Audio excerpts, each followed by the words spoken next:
사람은 누구나 책망이나 잔소리 받기보다는 칭찬받기를 좋아하고 벌을 받는 것보다는 상을 받기를 좋아합니다.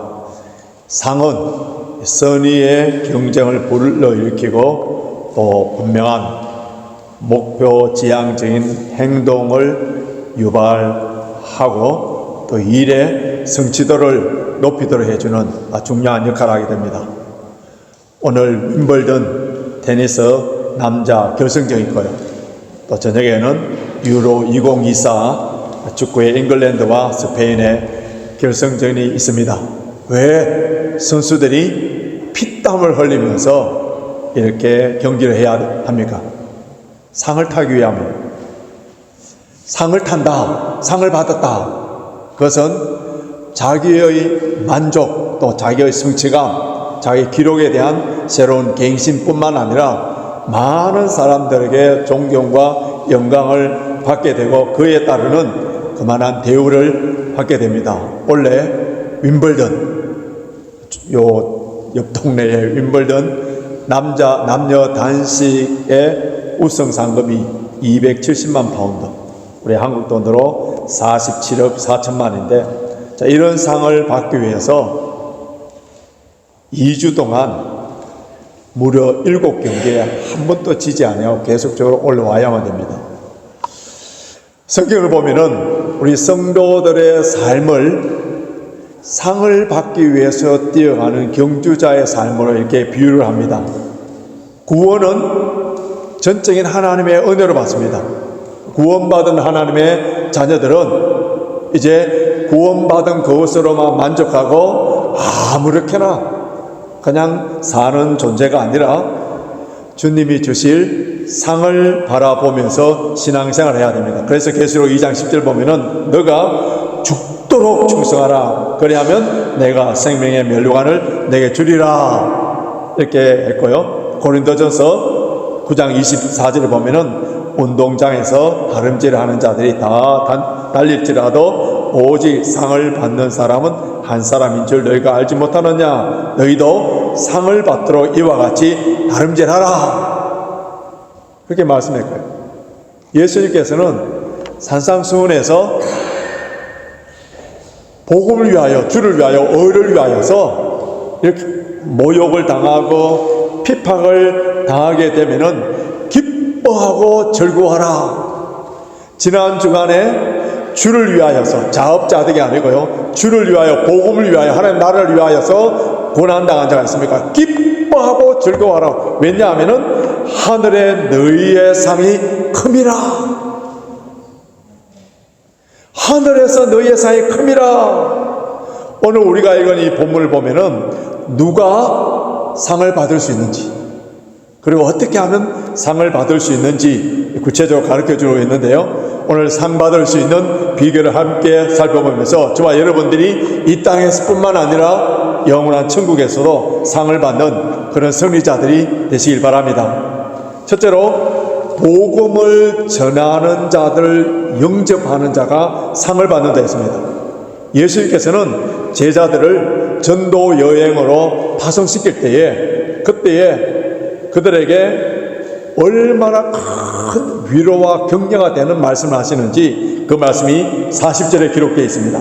40절 우리 같이 읽겠습니다. 시작. 너희를 영접하는 자는 나를 영접하는 것이요 나를 영접하는 자는 나를 보내신 이를 영접하는 것이라. 그 제자들을, 복음을 전하는 제자들을 영접하는, 이것은 주님을 영접하는 것이요 주님을 영접하는 자는 하나님을 영접하는 것이다. 그러니까 제자들과 주님을 동일시했어요. 하나님은 영이세요. 우리 눈으로 볼 수 없습니다. 예수님은 죽었었다가 사흘 만에 부활하신 후 성천하여서 조금 전에 우리가 신앙 고백한 것처럼 하나님 보좌 우편에 계시는 거예요. 우리 눈에 보이지 아니하는 예수님을 우리가 어떻게 섬기며 사랑할 수 있습니까? 오늘 우리 눈에 보이지 아니하는 하나님을 섬기는 방법을 가르쳐 줬는데, 눈에 보이는 주의 종들을, 선교사들을, 복음을 전하는 자들을, 즉 우리 교회에 주의 몸된 교회를 위하여서 섬기는 사역자들, 주일학교 교사들, 찬양팀들, 구역지기들, 이런 사람들을 섬기는 것이 바로 예수님을 섬기는 것이라고 예수님께서 분명히 말씀하셨어요. 그런 자들에게 뭐라고 했다고요? 상이 있다는 거예요. 상이 있다는 거예요. 그들을 영접하고 섬길 때 어떤 태도와 마음으로 섬겨야 되는지 구체적으로 말씀하신 것이 41절입니다. 41절 같이 읽겠습니다. 시작. 선지자의 이름으로 선지자를 영접하는 자는 선지자의 상을 받을 것이요, 의인의 이름으로 의인을 영접하는 자는 의인의 상을 받을 것이요. 42절에서는 또 누구든지 제자의 이름으로 여기에 선지자 이름으로, 의인의 이름으로, 제자의 이름으로 영접하라, 이 말씀은요, 선지자이기 때문에, 의인이기 때문에, 그리고 제자이기 때문에 영접하라는 거예요. 선지자, 의인, 제자는 누구인가, 이걸 각자 이렇게 나누어서 설명하기보다도 강조법으로 모두 다 복음을 전하는 자, 그들의 인격이 비록 훌륭하지 못하고, 그들의 인격이 고상하지 못하고, 그들의 사역의 결과가 훌륭한 좋은 업적이 없다 하더라도 그들을 세우신 주님 때문에 환대하라는 거예요. 요즘 교인들은 교회 크기에 따라서 목사에 대한 대우를 하는 것을 보게 되는데요, 농어촌 교회나 작은 교회, 또 미자립 교회, 개척 교회, 몇 명이 안 되는 성도들을 섬기고 있는 이런 교회 목사님을 대하는 그 태도와 대도시에 수천 명, 수만 명이 모이는 그런 목사님을 대하는 태도가 다릅니다. 물론 대형 교회, 큰 교회 목사님들은 카리스마틱한 리더십이 있어요. 그리고 자기 절제를 잘 하시기도 하고, 목회도 잘하고, 인간관계도 좋고, 성공한 목사를 할 수 있습니다. 그런데 누가 참된 주의 종이며 참된 목자이며 누가 주님을 기쁘시게 하느니, 누가 하늘에서 상이 건지는 그는 하나님께서만 결정하시는 일이에요. 우리는 복음을 전하는 자들을 영접할 때 그들의 사역에 얼마나 성공했느냐, 얼마나 좋은 결과가 있느냐, 이것에 세상적인 가치관, 성공이라는 안경을 끼고 큰 목사님을 크게 잘 대우해주고, 개척교회에 그런 목사님들은 잘 대우해주지 아니하는 그런 세상적인 가치관 마인드로 하는 것이 아니라 뭐라고 했다고요? 주님께서 복음을 전하라고 사역을 맡기준 사람이라면 주님 때문에, 맡겨주신 주님 때문에 환대하라는 거예요. 주님의 사역자들을 오늘 본문에 보시면은 다른 말로 표현했는데 42절 보십시오. 또 누구든지 제자의 이름으로 이 소자 중 하나, 개역개정판은 작은 자 하나, 공동번역에서는 이 보잘것 없는 사람 중 하나에게, 세상에서는 알아주지 못하는, 보잘것 없는, 내세울 것이 없는, 사람들은 쉽게 무시해버리는, 없인 여기는 그런 사람이라 하더라도, 세상 사람들은 존경하지 않는다 하더라도 하나님의 자녀들, 하나님의 사람들은 그렇게 대하지 말라는 거예요. 여기서 영접한다, 이 말은요, 단순한 대접이나 인간적인 동정이 아니에요. 선지자로서, 의인으로서, 제자로서의 그의 지위에 합당한 대우를 하는 거예요. 자, 이렇게 하는 것은 바로 그의 사역에 동참하는 거라는 거예요. 그도 그런 상을 받는다는 거예요. 이렇기 때문에 우리는 복음을 전하는 자가 되든지 아니면은 복음을 전하는 자들에 대해서 대접하고 환영하고 영접하는 자가 되든지 되라는 거예요.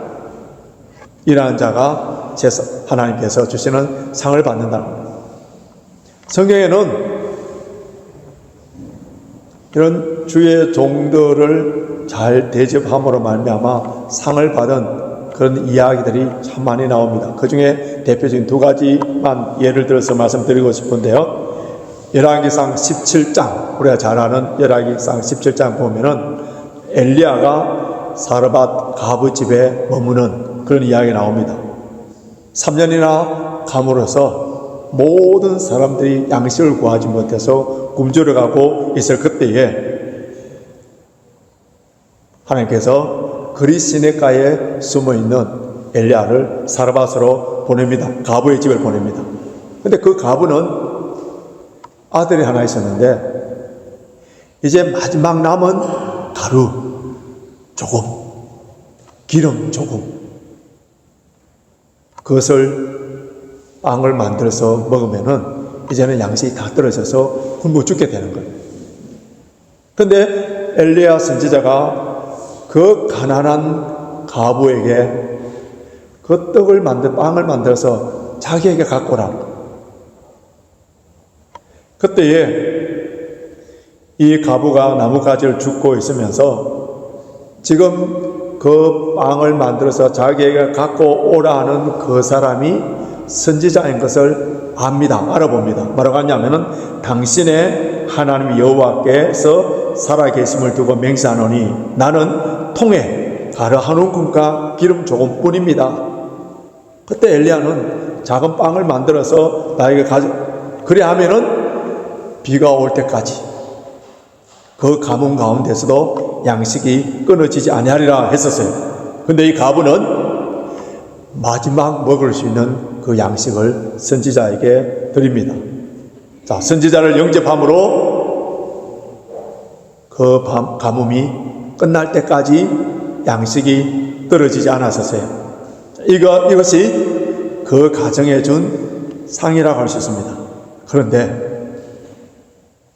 요 상에만 우리의 초점이 맞춰져 있다면은 우리나라 민담이나 동화에서 나오는 권성징악과 같은 그런 수준에 불과합니다.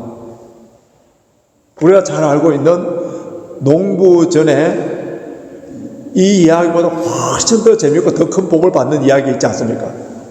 제비가 떨어졌을 때 그 다리를 치료해 줬더니 고마워서 박씨를 하나 물고 왔는데 그 박씨가 자라서 큰 호박이 열렸는데 그것을 톱으로 켜보니까 그 안에 보화들이 넘쳐나서 그래서 잘 먹고 잘 살았더라, 그런 이야기가 있습니다. 자, 이런 식의 상, 이런 식의 복을 받기 위한 교훈으로 사르밧 가부의 이야기를 열왕기상에 기록하여서 너희들도 이렇게 선지자를 잘 대접하면은 이런 복을 받는다, 양식이 떨어지지 않는 상을 받는다, 그 교훈을 주기 위하여서 이 성경에 기록되어 있습니까?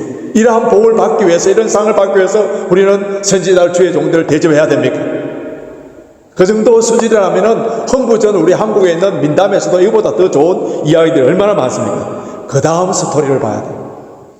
성경에 보면은 2일 후에 잘 알지 않습니까? 가부의 생명과 같이 마치 남편처럼 여긴 살았던 그 아들이 죽어버립니다. 죽는 거예요. 육신의 양식이 떨어지지 아니하고 선지자를 잘 모셨더니 그 양식으로 말미암아 다른 집은 다 굶어 죽고 야단인데 그 집에는 가루통에 가루가 떨어지지 않고 기름통에 기름이 떨어지지 않아서 그 선지자 때문에 상을 받아 잘 먹고 잘 살고 있는데 그 아들이 죽어버린 거예요. 그래서 이 가부는 엘리야에게 당신이 나와 무슨 상관이 있기에 나의 죄를 생각나게 하고 내 아들을 죽게 하였느냐? 선지자를 영접하였는데 아들을 죽어버린 거예요. 가부는 이 사건을 통하여서 무엇을 깨닫게 됩니까? 자기 아들의 죽음과 자신의 죄에 대해서 무엇인지를 알게 됩니다. 죄의 삭은 사망입니다. 이때 엘리야는 그 가부를 위하여서 간절하게 기도함으로 말미암아 아이가 살아납니다. 그 가부가 그때서 깨닫고 하는 말을 잘 들어보십시오. 당신은 하나님의 사람이시여 당신의 입에 있는 여호와의 말씀은 진실한 줄 압니다. 고백해요. 그러면 여러분, 이 여인이 엘리야 선지자를 모심으로 말미암아 받은 상이 뭐예요? 가뭄에 양식이 떨어지지 아니하는 그것이 진짜 상이에요. 예수님께서 일으키신 수많은 기적들을 다 말하고, 기적 그 자체가 목적이 있는 것이 아니라 사인이라 했어요. 다른 것을 볼 수 있도록, 누구를 볼 수 있도록, 예수 그리스도를 볼 수 있도록 해주는 사인을 했었어요. 그럼 그 집에 양식이 떨어지지 않는 것은 그 다음에 상을 위한 일종의 사인이에요. 그 상이 뭐라고요? 죄와 사망이 무엇인지를 알게 되는.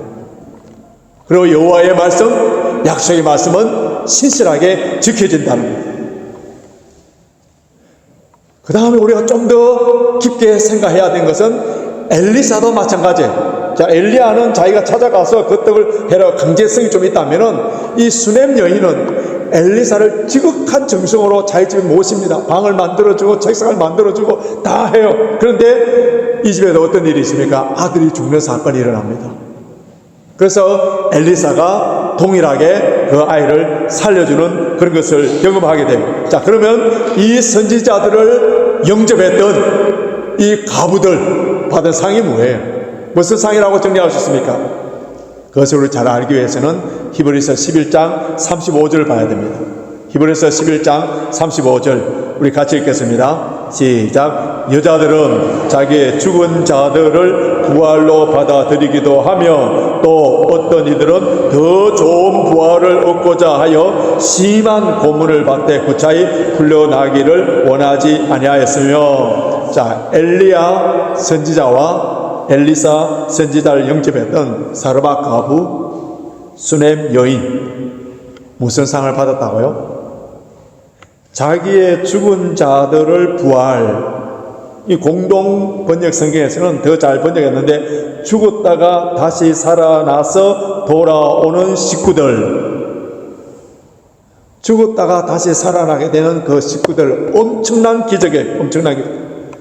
그런데 죽었다가 다시 살아난 사람이, 이제 엄격히 말하자면 소생입니다.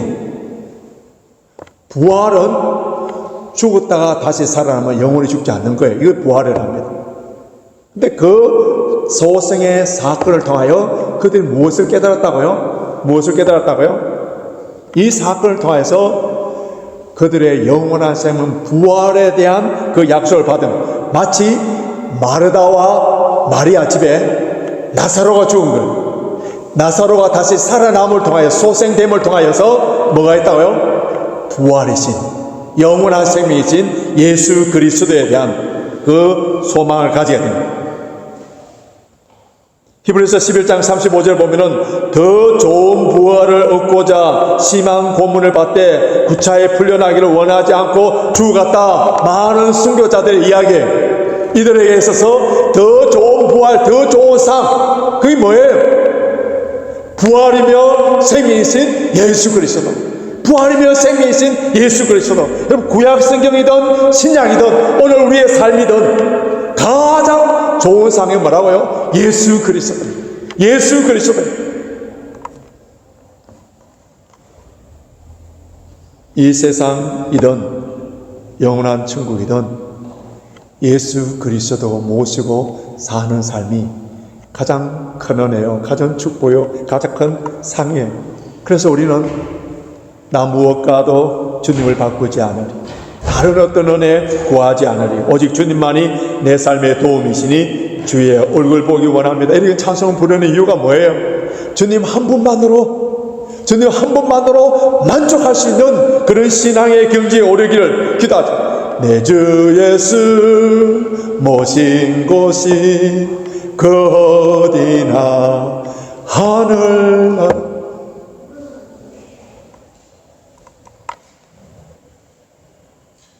대낮에 지금처럼 태양이 자결하게 비치면은 그 태양 앞에 우리 손전등, 가로등, 형광등 아무 소용없어요.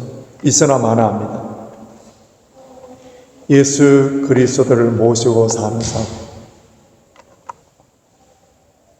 주님과 동행하면서 사는 삶, 구원받아 하나님의 자녀가 된 삶, 이보다 더 큰 복, 이보다 더 좋은 상이 없는 사실을 알게 될 때에 세상 다른 모든 것들은 사도 바울처럼 배설물로 여기게 됩니다. 예수님 때문에, 하나님의 자녀가 된 것 때문에 항상 기뻐하고 범사에 감사하면서 사는 사람들은 예수 그리스도가 나의 전부이고 예수님 한 분만으로 만족하면서 사는 사람들. 그런데 우리는, 저와 여러분들은 솔직하게 고백하면은 이 정도의 신앙의 단계, 이 정도의 영성의 단계, 이 정도의 성령 충만한 단계가 이루지 못하니까 이 세상에 살면서 세상 사람들이 원하고 바라는 그런 상을 받아야 낭망하지 아니하고 영적 침체에 빠지지 아니하고 그나마 열심히 신앙생활 하려고 하기 때문에, 그래서 주님께서는 우리 눈높이에 맞춰서 그런 상들을 주시는 거예요. 어느 유명한 목사님이, 주님이 나를 조금 사랑하시면은 세상의 것들로 주지 마라. 주님이 나를 너무너무 사랑하시면은 주님 당신을 주십니다.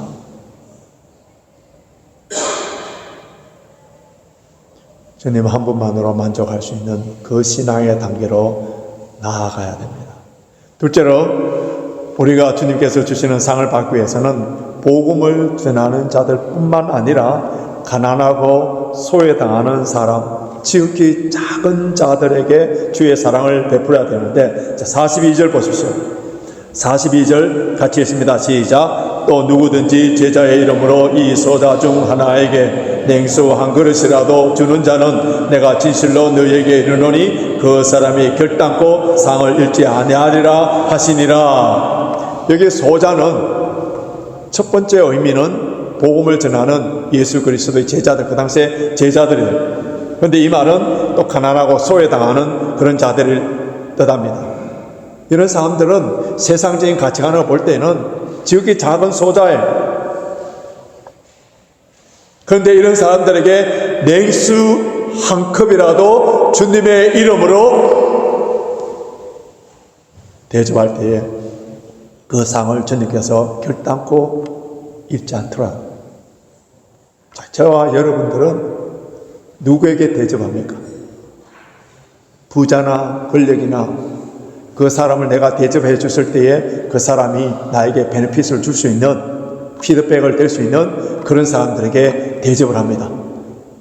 그래서 우리는 나에게 잘 대해주는 사람에게 잘 대해줌으로 서로 이렇게 주고받고 합니다.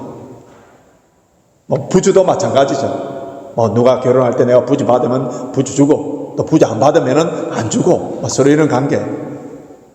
그런데 예수님께서는 그럼 내가 부주를 해도 전혀 주지 않을 수 있는 그 가난한 사람, 소외된 사람, 나그네, 난민들, 이런 사람들에게 하라는 거예요. 그럼 그 상을 주님께서 갚아주시겠다는 거예요. 주님께서 반드시 주시겠다는 거예요. 마태복음 25장 보면 우리가 잘 아는 대로 의인과 악인, 오른쪽 왼쪽을 세워두고 오른쪽에 있는 의인들을 향하여서 예수님께서 뭐라고 하셨습니까? 내가 줄일 때에 너희가 먹을 것을 주었고, 목마를 때에 마시게 하였고, 나그네 되었을 때에 영접하였고, 벗었을 때에 옷을 입혔고, 병들었을 때에 돌아봤고, 옥에 갇혔을 때 와서 보았느니라 할 때 오른쪽에 있는 사람 깜짝 놀랍니다. 언제 우리가 주님께 그렇게 했습니까? 주님께 그렇게 한 적이 없습니다. 그때 주님께서 뭐라고 했습니까? 너희가 지극히 작은 자 하나에게 한 것이 곧 내게 한 것이라. 그리고 왼편에 있는 사람들을 향해서 뭐랍니까? 그 악인들에게 너희가 지극히 작은 자에게 하지 아니한 그것이 내게 하지 아니한 것이다. 우리 주님의 마음은 항상 낮은 자, 가난한 자, 고아와 과부, 나그네들, 난민들, 이런 사람들에게 가서 우리가 주님을 만나려고 하면은 그런 곳에 섬기고 봉사할 때 그곳에서 주님을 만날 수 있는 거예요. 우리가 잘 아는 헨리 나우엔, 세계적인 유명한 영성신학자, 하버드 대학에서 강의를 하다가 그 갑자기 모든 것을 내려놓고 토론토 가까이 있는 라러시 데이브레이크에 가서 섬기는 일을 하는데, 거기는 이 정신박약 그런 부모들도 버려놓은 그런 아이들의 용변을 봐주고 먹을 것을 먹여주고 목욕을 시켜주는 그런 일들을 하게 됩니다. 그 후에 헨리 나우엔이 예수의 이름으로라는 책에서 이렇게 고백했습니다. 내가 예수님을 만나러 올라갔더니 예수님을 만나지 못했다. 그러나 내려가고 내려왔더니 그곳에서 예수님이 계시더라 했었어요. 그가 10년 동안 아담이라는 청년 한 명을 맡아서 그를 돌봐줍니다. 케어해줘요.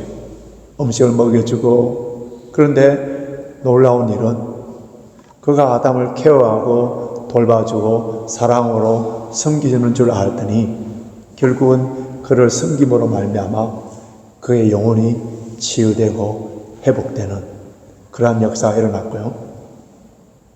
뿐만 아니라 그 아담이라는 청년에게 손을 대는 사람이 마음의 육신의 질병들이 치유되는 역사가 일어난 거예요. 예수님의 옷가라도 잡으면은 치유되는 줄 알고 그 예수님의 옷을 잡으러 나왔던 여인처럼 지금 예수님의 옷이 어디 있어요? 우리가 잡아야 될 예수님의 옷이 어디 있습니까? 지극히 가난하고 소외당하는 그런 사람들을 대우할 때, 그들에게 냉수 한 그릇이라도 대접할 때 주님께 대접한다. 그런데 여러분 보십시오. 냉수 한 그릇, 냉수 한 컵. 왜 이것을 말씀했습니까? 누구든지 다 할 수 있다는 거예요.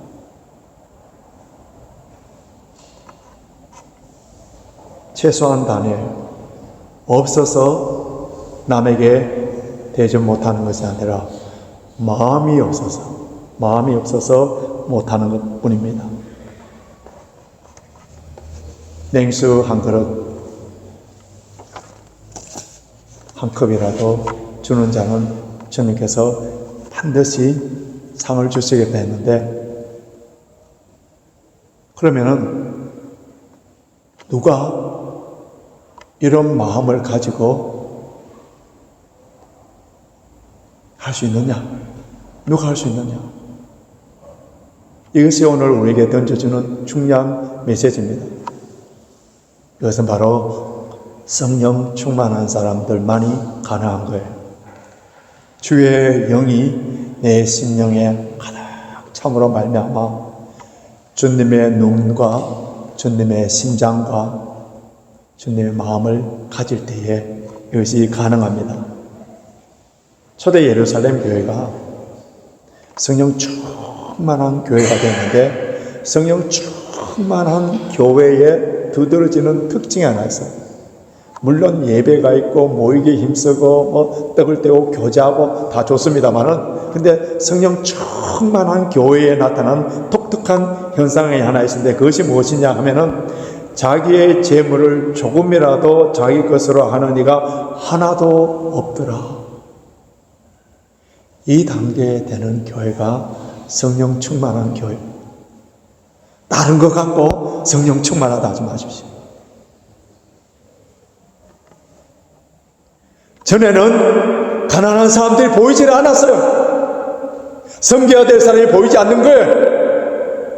그런데 내가 성령 충만하게 되니까, 그전에는 내 가족, 내 식구 여기만 얽매여 있었는데 성령 충만하니까 공동체 안에 뿐만 아니라 공동체 밖에 내가 도와줘야 될 그런 사람들이 보이기 시작하고, 자기의 재산을 자기 것이라 조금이라도 여기지 않고 베풀며 섬기는 그런,